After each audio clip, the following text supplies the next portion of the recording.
नमस्कार, news mall 18 मध्ये आपलं सगळ्यांचं स्वागत। मी प्रियंका पाटील शेळके। जाणून घेऊयात न्यूज मॉलच्या खास घडामोडी। मी शंकर उत्तम मिसाळ, अग्निशमन प्रमुख अहमदनगर महानगरपालिका अहमदनगर।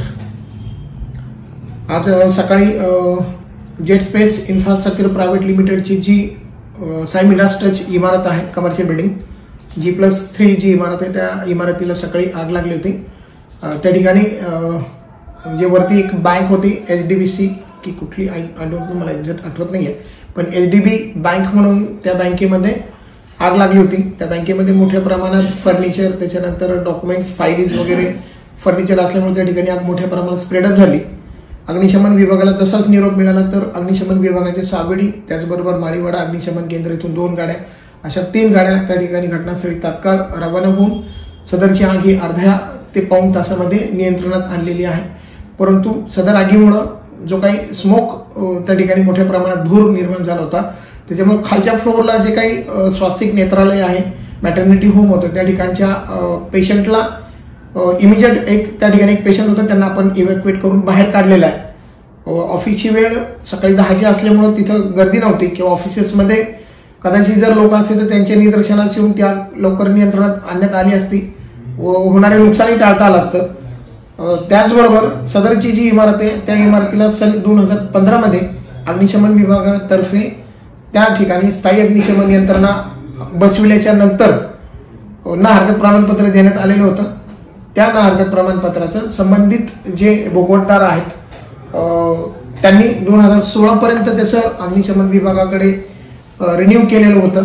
त्यानंतर मात्र त्यांनी अग्निशमन विभागाशी कुठल्याही प्रकारचा संपर्क साधलेला नाही किंवा ते ज्या इक्विपमेंट्स आहेत, जसं शासनानं दर 6 महिन्याला त्याच्या उपाययोजना सुस्थितीत असल्याबाबतचं प्रमाणपत्र इथं सादर करणं आवश्यक व गरजेचे असताना त्यांनी ते केलेलं नाहीये। त्याच्यामुळे सदरची आग विझवण्यात नक्कीच विलंब झालेला आहे।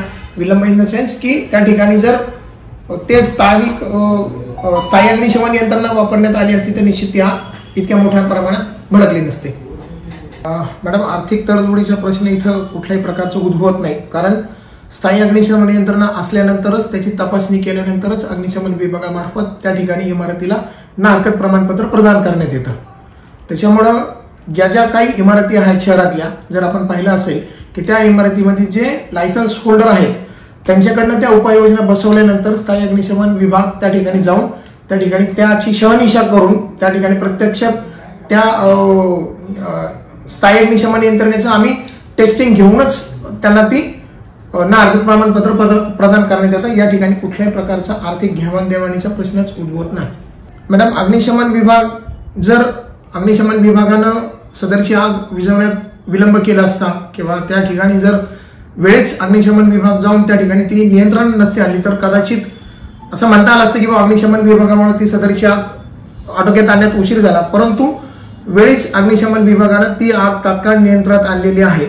त्याच्यामुळं अग्निशमन विभाग कारण शहरामध्ये अशा बऱ्याचशा इमारती आहेत ज्या सगळ्याच इमारतींना अग्निशमन विभागामार्फत ना हरकत प्रमाणपत्र देण्यात आलेलं आहे। त्या इमारतीचे भोगवटदार, त्या इमारतीचे मालक, ही त्यांची जबाबदारी आहे की त्या ठिकाणचे जे काही उपाययोजना आहेत, मग त्यांचं पंप हाऊस असेल किंवा त्यांचे होज पाईप्स असतील, त्यांचे होज रील्स असतील, त्यांच्या इमारतीमध्ये बसवलेले स्मोक डिटेक्टर असतील, ते व्यवस्थित कार्यान्वित आहेत की नाही आहेत ही त्यांची जबाबदारी आहे।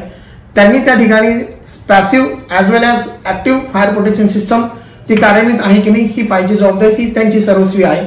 आग लागल्यानंतर अग्निशमन विभाग त्या ठिकाणी विमोचन करण्याकरता आहेच आहे, परंतु आग लागू नये म्हणून जर त्यांनी ती आज दक्षता घेतली असती तर निश्चित त्या ठिकाणी नुकसान टळलं असतं।